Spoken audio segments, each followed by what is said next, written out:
हमारे पार्षदों को, आम आदमी पार्टी के पार्षदों को यह साफ था कि बीजेपी जो भी साजिश कर ले, संविधान तोड़ने की, कानून तोड़ने की, लेकिन दिल्ली की जनता ने क्लियर कट मैंडेट दिया है। नंबर्स हमारे पास में, इसलिए फिर भी हमारे पार्षद एकदम शांत बैठे रहे सदन में। उन्होंने कोई हंगामा नहीं किया। वो कहते रहे वोट कराओ, वोटिंग कराओ। उसके बावजूद उनको लगा जब आम आदमी पार्टी के पार्षद इस पर भी शोर नहीं मचा रहे, इस पे भी ये सदन चलने दे रहे कि मेयर कराओ, तो इससे तो आम आदमी पार्टी का मेयर बन जाएगा। तो उन्होंने पहले सदन भंग कर दिया हंगामा करके। फिर थोड़ी देर बाद बोले कि तीनों के तीनों इलेक्शन, जो 3 इलेक्शन होने थे, मेयर का, डिप्टी मेयर का और 6 स्टैंडिंग कमेटी के मेंबर्स का, बोले तीनों के तीनों इलेक्शन एक साथ कराएंगे। ये भी गैर कानूनी है। तीनों इलेक्शन, मेयर का, डिप्टी मेयर का और स्टैंडिंग काउंसिल के मेंबर्स का एक साथ नहीं हो सकता है, वो सीक्वेंस में होगा। और कानून में साफ साफ लिखा हुआ है कि मेयर का इलेक्शन प्रिजाइडिंग ऑफिसर कराएंगे और उसके बाद मेयर पीठासीन अधिकारी की कुर्सी ले लेंगे, हाउस की कुर्सी ले लेंगे, चेयर की। उसके बाद मेयर की अध्यक्षता में डिप्टी मेयर और स्टैंडिंग कमेटी के मेंबर्स का चुनाव होगा। यह भी कानून में साफ साफ लिखा हुआ है।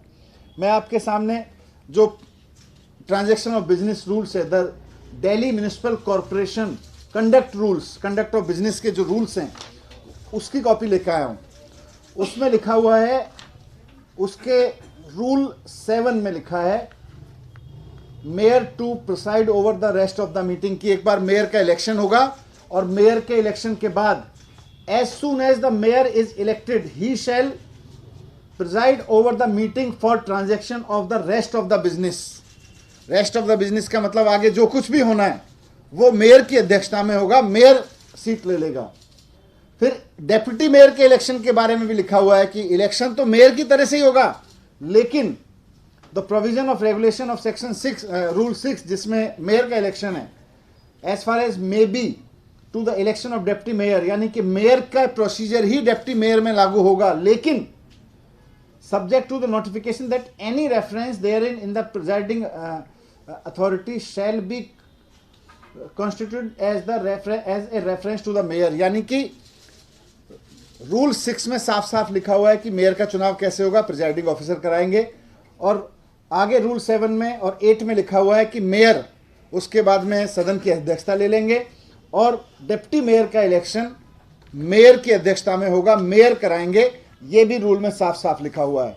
इसी रूल का और इसी कानून का फॉलो करते हुए जो एलजी साहब की परमिशन से फिर नोटिफिकेशन निकाला गया था आज की मीटिंग का, उस नोटिफिकेशन में भी साफ साफ लिखा हुआ है, the mayor so elected will then assume the chair and proceed to conduct the election of deputy mayor and 6 members of the standing committee as required under section 35(1) of the act.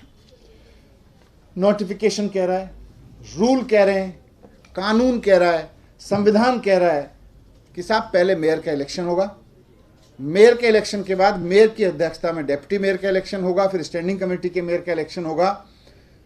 फिर भी गैर कानूनी तरीके से presiding officer ने आके ruling दी कि तीनों इलेक्शन प्रिजाइडिंग ऑफिसर द्वारा कराए जाएंगे और इकट्ठे कराए जाएंगे। ये गैर कानूनी था।